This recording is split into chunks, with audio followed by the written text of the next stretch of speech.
When Yanwu picks up the pocket watch that once belonged to his brother, who vanished years ago, a system window suddenly pops up right in front of him. And just like that, everything changes. He's completely shocked when he realizes he's inherited his brother's powers and skills. Mana floods into his body, a force that can only exist inside the tower. It's overwhelming and insanely painful. But even then, he's only received a fragment of the dragon body his brother once possessed. Then the system shows his new abilities, Dragon Eyes, letting him see the truth and analyze others' powers. A cold-blooded mind, keeping him calm no matter the situation, and making him immune to mind control and brainwashing. And a sensory boost that sharpens all 5 of his senses to the extreme. But the biggest thing isn't the power, it's the memories. Yanwu inherits everything his brother went through. The journey to conquer the tower in search of a cure for their terminally ill mother. He climbed hundreds of floors, found the cure, and in the end was betrayed and killed by the very people he trusted. That's when it clicks for Yanwu. He's going into that cursed tower, not just to get stronger, but to take revenge on every single one of those bastards who betrayed his little bro. Without wasting a second, he grabs some knives and supplies, then heads straight for the park, the exact place where, according to those memories,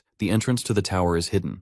With a snap, mystical black smoke engulfs the park, forging into an ominous-looking door. Yanwu declares his intentions to take revenge against the people who dared to mess with his little brother, and with that resolve, he steps inside it. The first floor is a tutorial stage, and here, Yanwu opens his eyes, recalling the same hallway that he saw in the Diary of Time. The dangerous tower is both a challenge and an opportunity for the players competing to become God. The tutorial tests your worth to start your journey. Long story short, the people who messed with Jungwoo, his brother, are on the other side of the tutorial. Just visualizing his brother's injuries, Yanwu is aching for his revenge. First, he needs to pass the tutorial with the best score he can manage, and he intends to rank first on it too. The goal is to gather a bunch of pieces hidden in different locations, helping the player level up their abilities before ascending the tower. Suddenly, a voice calls him out, expressing excitement at the new player's arrival. This person steps down to confront our boy, who is looking clean as hell with those sexy knives. The fanciest-looking goblin I've ever seen suggests the player put his weapons down and calmly introduces himself as Ivolka, the host of the tutorial stage. He briefly touches upon the sections in the tutorial. Each level is segregated from A through G. The player is given a certain score depending on the challenge they overcome on each level. The advantages of getting a higher score means a greater reward much later on. The duration of the tutorial stage is about 30 days. Dividing the time is dependent on the player. However, the campaign's already started for 1 week, meaning there's even less time for our boy, who is advised to start from the next campaign.